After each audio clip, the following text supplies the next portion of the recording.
കുട്ടികൾക്ക് അറിയുന്ന ബുദ്ധിയംഗം വേണം.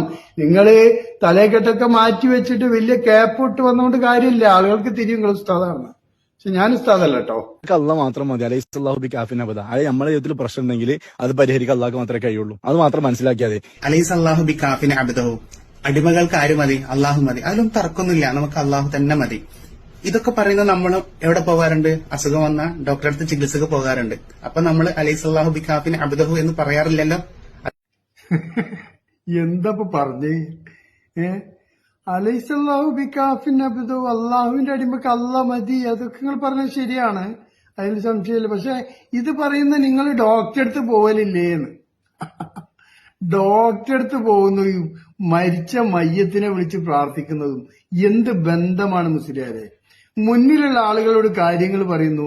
ഡോക്ടറെ അടുത്ത് പോയാൽ ഡോക്ടർ എന്താ ചെയ്യാ? നിങ്ങളോട് വന്നിരുന്നാല് പേരെന്താണ്? അപ്പൊ പേരെഴുതി, വയസ്സ് എന്നിട്ട് ടെലസ്കോപ്പ് ഒക്കെ വെച്ച് നിങ്ങളെ പരിശോധിക്കും. എന്നിട്ട് ഗുളികയും മരുന്നും തരും. ഇതുപോലെയാണോ മരിച്ച മയ്യത്തുകളെ എടുത്ത് പോയിട്ട് ഇതുപോലെ ദ്വാ ചെയ്യുന്നത്? ആണോ? എന്താണ്